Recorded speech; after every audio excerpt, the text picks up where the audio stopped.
Alright, welcome back to the Supercoach Nuff channel. In this video we're going to review game week 13 of the 2024-25 Fantasy Premier League season. So pretty decent week for ourselves, 79 points, which was above average, 1.5 or 1.6 mil for the game week, and we did move up, but just outside the top 1 mil overall, so we are working our way back up into there. But if you have a look at the team, Sanchez in goal, getting us a clean sheet, 7 points. Was it a penalty save? Yeah, clean sheet. There was a couple of penalty saves this week, so great to see that Chelsea doing the business defensively. Gabriel was an interesting one. Scored 9 points through a goal and an assist, but then went off at half time. Had already conceded 2 goals, so the clean sheet wasn't on anyway. But yeah, very action-packed first half there for our man in the Arsenal defence. Hall with a 2-point return and Ait-Nouri with a 0 point. So it looks like it was a combination, or it was just 4 goals that takes both your starting points away. So a rough week for the Wolves defence.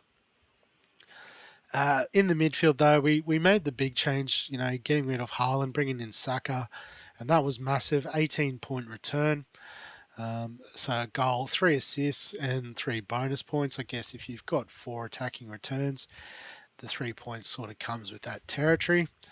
So obviously it would have been nice to captain him. We did have Salah though, who scored 13, so just 1 goal, 1 assist. So he just continues to churn out FPL points. Fernandez, I think he was the same, a goal and an assist. No, 2 assists, sorry. So 9 points for him. Mbemo and Rogers both blanking, alongside Delap and João Pedro up front. On our bench, didn't really have much else. Fabianski -1, obviously 5 goals shipped, doesn't help with that. Lewis with single point, obviously we weren't expecting a clean sheet against Liverpool. Jimenez blanked, and Justin with a -1. Why was that? 4 goals, yellow card, not ideal. So tough weekend for, I guess, our fringe sort of players, but our big hitters, definitely getting the returns that we were chasing. In terms of the league, let's have a look. I've moved up to 3rd. That's always nice. So snuck a win over Shano's Guns, 72 points this week for Shano. So Flecken in goal with just the 2. Pedro Porro with a 2. Captained Palmer, who scored 14, so I don't know why I thought he didn't get a return, but he got 2, so well done there. 3 bonus points as well is very handy. So I guess it didn't matter which way you went this week. Ideally, if you had the 3 big midfielders, you're absolutely cheering. Brennan Johnson scored another goal, so since we've traded him out, he's actually done good. Cunha blanked as well, so I guess there wasn't a lot going on in the forwards from memory. Yeah, it was mostly the midfield was the way to go this week. But yeah, so got close. I guess really don't know where the difference was. Maybe just the clean sheet from Sanchez was the difference maker in the end. But we'll go back to the league just quickly because there was a few scored in the 80s. So Hematoma, 82 points, was top this week. And not getting much from the defense other than Anya with an 8-point return. But had Saka, Palmer and Salah, so that's fantastic. And Visser as captain got a return.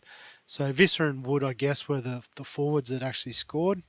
Just looking at that, that's the way to go. I might just have a quick look at the others that scored in the 80s. Just to see if there's any points of difference. Sells with the 6 points. So yeah, the big 3 in the midfield as well. Jackson with a goal. So Kanate, he's out for a little while. So maybe Gomez is an interesting option as far as defenders go. Show up with an 81. So Raya just getting the 2 points. Stupinan with 4. Must have got an assist or something. Oh no, 2 bonus points. There you go. Nice. But yeah, captain Saka, which was nice. Had Salah and Fernandez. So some good returns there. Cool. So this week it is a short turnaround. So the first of the midweek fixtures with international breaks out of the way and stuff. Got to start catching up a few games. So we don't have too much time to really think about it, which isn't necessarily a bad thing. Actually, I just realised I wanted transfers. So 6.8 in the bank. We've got one free transfer. So I think the obvious choice is to get Palmer in at this stage. I'm thinking Mbermo, just looking at, his upcoming fixture run is pretty tough. Even some of the lower numbered games, the likes of Newcastle, Forest have a decent defence, Brighton are going good. So I think, he is the obvious sort of upgrade to Cole Palmer. We do have 3.3 mil, so it would be nice to sort of upgrade our forwards, but I don't think it's worth a 4-point burn at this point. In terms of who we're targeting, I think Jackson is a pretty obvious one, but we have just gone for Palmer, because of this awesome fixture run through to week 23. Chris Wood, I guess, is another one. City this week's a good one to probably miss. Surely City's going to come good eventually. After that, decent enough run of fixtures. And Cunha, I guess, is one as well. Has a nice little run coming up here now.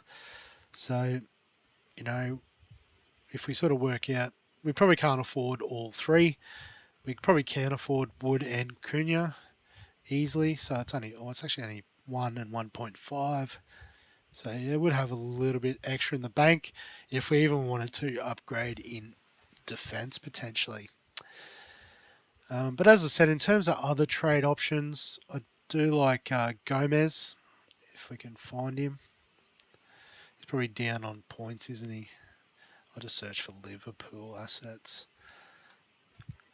Yeah, so Gomez at 4.8, with Canate out somewhat indefinitely, that's pretty good value given the quality of their defense at the moment.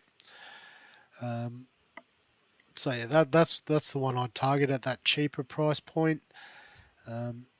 So we traded out Kelleher because we thought Allison was coming back, but he's continued to crush it since then.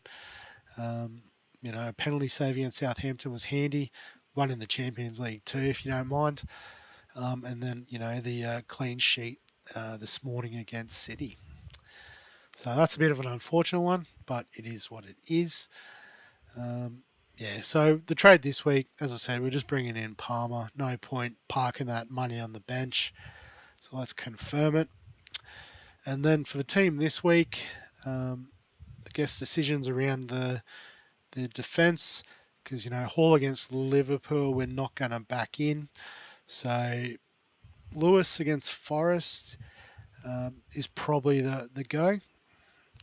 And we can even swap Justin into the sort of shotgun position. Midfield is all locked in. The lap against Palace, not the easiest team to get through, but not the hardest either. And then it's just Fulham or Brighton. I think based on form, you've got to back Brighton in. So we might stick with Pedro and Delap up front. Sanchez against Southampton is a decent fixture for the goalkeeper, so Fabianski can continue to sit. And then it's just a question of captaincy. So now we've got Palmer in the fold. I think we have to target that fixture. So let's make him the captain. Salah's a vice captain for days. Pretty even sort of, opportunities here. I guess Arsenal is strong defensively, but it will be a good test for Amorim, the new manager. So probably, so that's the order is Palmer, Salah, Saka, Fernandez. If you still have Haaland, surely he's got to score soon. Surely City's got to come good soon. So I'd probably slot him in and around equal with Saka. If you've got both, toss a coin maybe. But that's how I'd order the captain. see. But yeah, that's the team I'm going with this week. Squeeze Sanchez's name in at the top. And we'll keep on moving. So if you've got any questions, comments, thoughts, feel free to add them below this video. Give us a like if you enjoy the FPL content. Subscribe for all the fantasy sports content on the channel. And other than that, we'll catch you in the next one.